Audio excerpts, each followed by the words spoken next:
Boom! Welcome back, everybody, to another episode of the C Squared podcast. Fabi, we haven't chatted in quite a while. You were very busy with the tournament. I've done some recaps. Some of them went well, some of them did not. But we have a lot to talk about because while you were playing tournament, a lot of things were happening outside of the tournament. But let's start with Tata Steel. Obviously, not an inspiring performance, to say the least. I'm sure you have things to say about that, so why don't we go there first? Yeah, it's probably my worst tournament in since the Olympiad in 22, so like 2.5 years. I would say pretty clearly my worst tournament since then. Really bad tournament. I did feel bad during it. Like I felt that something's going wrong. I don't know at which moment, but like before my game against Fedorsev maybe. But I somehow couldn't limit the damage, even though I had many opportunities to limit the damage going to the end. I mean, I lost my last two white games. I could have, of course, nobody would have, none of my opponents would have, rejected if I was like going for a drawish line and tried to force a draw in those games. Um, I mean, it's obviously in the last round against Warmerdam, he was But having a pretty tough event too. So yeah, I could have shut it down against him. I could have shut it down against Prague, and we would talk about +1. It would, instead of -1, it would still be a poor tournament, but it wouldn't be like one of the worst. It would just look like a pretty poor tournament. Um, but I but feel yeah, like collapsed even even. going into those last two white games, you still had hopes of winning the tournament. Okay, sure, maybe it wasn't Not after I didn't beat Hari Krishna. okay. So that was I the mean, I moment. had like kind of given up on hopes, but okay, then I still thought I'll push against Pintala. I'll try. That's why I played a sharp Sicilian. I thought he's also a fighting player. He'll not back down. That was the case. And for like the first part of the game, it was a well played game, even from both sides. And then I secured an advantage in the end game. Then I played the end game poorly. Then he played the end game poorly. And then suddenly I was winning. After a few accurate moves, I was winning, and then I missed at least like one pretty simple to figure out win, and one arguably not so simple, but possible. I mean, Rook G3, I played instead of Rook F3. Rook F3 was a straightforward line that you can calculate. It goes very long. It's a long line. Uh, I'm actually curious. What did you miss there? Because yes, that was the moment that I was chatting with Grigory during the game as well, and it felt like Rook okay, F3 is so not necessarily an obvious move because Rook G3 is also very tempting. But I what mean, they're what both did you obvious in the miss sense that you consider both moves, right? They're like the first moves that you consider. exactly? Maybe the only moves you consider. Yes. So Rook F3 was kind of the first move that comes to mind because he can't defend the pawn. He clearly has to sack it with F5. I take everything, I take the pawn. He plays Rook E1. Now, if he manages to trade E and F pawns, unless I force his king away from my pawn, which I can't really do, then it's a dead draw, and I can't stop the trade of pawns. And I did see that I could like bring my king in, but basically I thought that he hides his king on B1. So I win by playing like king A4. Now his king is on D2, right? His king's on D2, yeah? Yeah, Yes. so now like if he trades pawns now, E6 take, I just bring my king in again. A3, B3 doesn't really matter. Um oh wait, is my pawn already on B3? Your pawn your pawn, if I My pawn's remember on correctly, B3. was already on B3. Is my pawn already on B3? Your pawn your pawn, if I My pawn's remember on correctly, B3. was already on B3. Yeah, my pawn's already in B3. So king A4, E6 take, king A3, and if king C1, well, I can just start promoting with B2 or whatever. And if I get my king in front of the pawn, in front of the B pawn, then this is the standard win, right? So after king A4, he has to wait. He plays, for example, king C1, king A3, king B1, and now he can no longer play E6 because there's a back rank mate. But what can I do? Normally, you can't force the king away from the B1 square. This is kind of the safest possible square. Like if you give it a check, it goes to A1. Check on A2, it goes to B1. So what I do is I put my rook on the third rank anywhere. He's passive. He can't do anything. He can shuffle his king, whatever. king a1, I put my rook on the third rank. He plays king a1, I play b2. He plays king b1, I play king b3. Still waiting. Now he waits with his rook somewhere. Now I Wait, can't after king b3, can he go e6? I think my rook has to be in the right place. So I think I play rook c3 first instead of king b3. You put the rook on c3. Yeah, because otherwise there's a stalemate, e6, rook e3. That's correct. That's what I was So I thinking. put my rook on c3. Now he waits because e6, fe6, rook e3. It's not a stalemate with the king on a3, so rook takes e3. So he waits, let's say rook h1. I play king b3 now. I'm now threatening rook to c1, which would be a winning king and pawn game. Because take everything, king c3, king d4, king takes e5, and I'm in front of my f-pawn. So he needs to now try a sort of stalemate trick. So he plays e6, f takes e6, rook to h3. And this is very simple. Black can't take the rook, but black can play e5. And let's say if the rook goes to g3, you play king c4. So you give up the b pawn, and then white's king is cut off with the rook on the c file. So this is winning.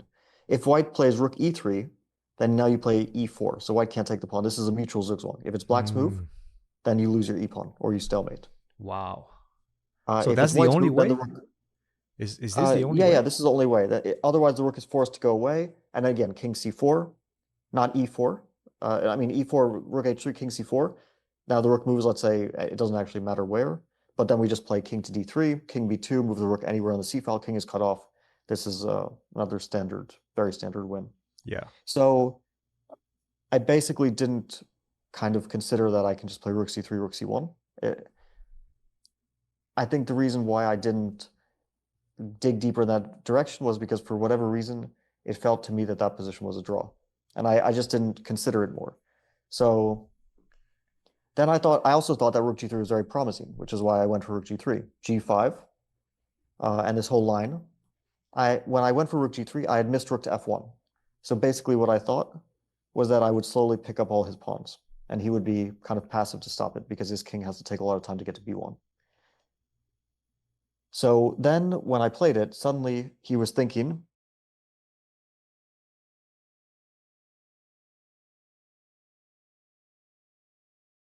and I suddenly realized that after rook f1, I don't see a clear win. I mean, it looks dangerous for him. Maybe it's winning, but I wasn't sure anymore. And then suddenly he shocked me with rook to h1. And now my second mistake, I think I played this very quickly. It was a careless moment. Part of the reason why I got careless was because when he played rook h1, also from his body language, I just thought that he was like... He was giving up, yeah? He had lost hope or something. And I was also relieved that he didn't play rook f1. And then what I had missed, which is very simple, but the reason why I missed is because I didn't bother to take time. You can check my time usage. It was very bad. Yeah. Was that I thought that once I play rook to g1, that he just has to trade into a king and pawn game, which is losing. Of course, he just gives checks and then he has king c3. Like, I didn't consider this concept at all. But of course, then when I played it, I was like, oh, he can give checks and his king goes to c3, and now it's the same version as rook f1, but actually worse version for black. Like the same sort of thing, that basically I can't get all his pawns in time. I can get one of them, I can get two of them, but I can't get the last one. And he draws, but it's very close, but he does draw in all the lines. Now, if I had played rook f3, this is kind of a simple moment, but I just didn't stop and think. So yeah, after this, I had given up hope of the tournament. Like, if I had won that game, I know it sounds silly to say when I finished -1 in the event and the winning score was +4. But if I had won that game, then there was a theoretical chance. You're definitely in the mix at that point. I mean, you would be on what, +2? No, I mean, Gukesh was still +5, but okay, it didn't go well for him in the last game, and also for Noterbeck in the previous game. I mean, Arjun beat both of them. So just the way things turned out, yeah, if everything had gone ideally for me, instead of badly, but you can't look at it this way. Of course not. Yeah. But of course, after I drew that game, I no longer was thinking about it. I was also feeling very bad in general, like emotionally bad. I don't even know why. I just was like getting extremely angry for no reason, just like irrationally angry. And then I really felt that I should just make a draw against Prague. I, but I don't know. I just couldn't bring myself to do it. Like before the game, I was just thinking, okay, you're obviously in terrible shape. Like it's very clear emotionally and everything. You're just in terrible shape. You should just shut the game down against Prague. Then maybe consider the last two games. But this game, you shouldn't be playing it. I mean, I said this even out loud, but somehow couldn't bring myself to do it. Still thought I'd play it safe somehow. It ended up becoming a very sharp mess. Neither of us played well, I have to say, but I played like once I got a very good position, there was a moment, even a few moments where I had a very good position, and I could have just offered a trade of queens and played a very, very safe advantage. Not saying I would win, but very safe. Um, can play basically for two results. I I even considered it, and I don't know why I didn't do it. Like my whole thought process broke down. Of course, there was this thought that like a trade of queens is probably good for you because suddenly his a pawn becomes a weakness, and my king would actually become a strength in the endgame, perhaps. And I have two passed pawns. Well, one passed pawn, but okay, maybe the e pawn eventually becomes passed as well. But yeah, I just don't know. Like it totally broke down, and I also felt like kind of like normally I'm more upset after I lose, but just kind of numb after this loss. And the next game was also like everything just kind of fell apart. It was I was like in no state to play chess, and I think at some point I just like kind of exhausted my mental resources, so I just had no more nervous energy anymore. No, Um, that's completely understandable. I mean, and to be honest, sure, you have those practical thoughts like this is the way I should be doing things, but it's so difficult, right, as a competitor to go out there and with the white pieces kill the game. I feel maybe Arjun sort of did that after his absolutely horrendous start, and then he was forced to play, and he won some games towards the end. So it felt kind of like a similar situation. But Arjun, started doing that in the middle of the tournament. You could have, let's say, started doing that towards the end, and it's a much more difficult position to be in psychologically, I would say, to but get you to it's do those kind of things. different. It's because Arjun clearly was tilted at the start. Maybe he From the was also beginning. ill. Yeah. I mean, I think he was ill. So there was like a combination of factors that didn't work out for him, and he clearly tilted at some point, and it was just all going wrong. But once he recovered, I mean, there was no, I didn't see it as like he's obviously he's done with the tournament. Right. He's ready to go home. There's Right. nothing that he's playing for anymore. But I didn't see him as not being dangerous. That's why when I was black against him, I really didn't. I just took it as a normal game. Okay, he didn't want to play the game. He wanted to shut it down. I was okay with that because I understood that it's dangerous. You think someone's in bad form, but okay, it's still Arjun. So I wasn't. I mean, obviously, I wasn't expecting to see him win his last two games against leaders, but I actually wasn't too surprised. I even mentioned like, okay, it would be funny, but it's definitely not impossible that he beats either one of them or both of them. And okay, then he beat Noterbek. I didn't expect him to beat Arjun. Sorry, to beat Gukesh in the last round. Uh, but Noterbek, I really did think this is a dangerous game because Noterbek is going to be He takes chances. ambitious, He takes and chances. Yeah. he also does sometimes play not very objectively. Yeah. He can sometimes bluff a bit, and this is a dangerous opponent to do it against. So, but that he beat Gukesh with the black pieces, that was not expected, of course. Yeah. I think I Um, saw this table at some point. It was showing the results, direct results between the two, and it feels like Gukesh definitely doesn't feel very secure whenever he plays against Arjun. I think even in Rapid and Blitz, Arjun has a pretty dominant score against him. So yeah, it's an interesting dynamic between the two, I feel. yeah, I mean that's the thing. Like also, you can't just take four games that Arjun played and then say that he's going to play badly just because he played badly in four games in the future. Um, I I see him as a high 2,700 potentially 2,800 player, just because he has 4 bad games doesn't really change that for me. But it's hard to take it out of your mind that, okay, you're playing against a guy who's clearly suffering in the tournament.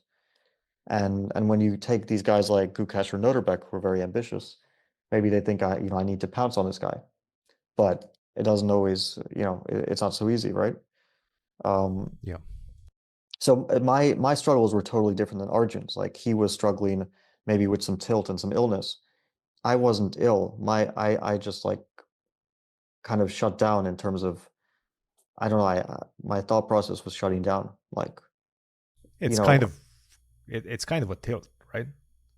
it wasn't tilt because I wasn't like, sometimes when you're tilted, you're trying to self-destruct, right? You get so angry that you try to Yes. self-destruct Yes. just for a brief period, and it's usually brief. This is more like, I don't think that I just got over it at the end and then maybe it would have turned. I think it was getting worse and worse. I think the tournament ended, at a good moment for me before it got even worse. Like I don't think I would have stabilized. Got it. Got it. While with tilt, you can stabilize like Arjun did. You get over it and then you realize it's not that bad necessarily, right? Okay, you had a bad tournament, it's not that bad. You can still win some games.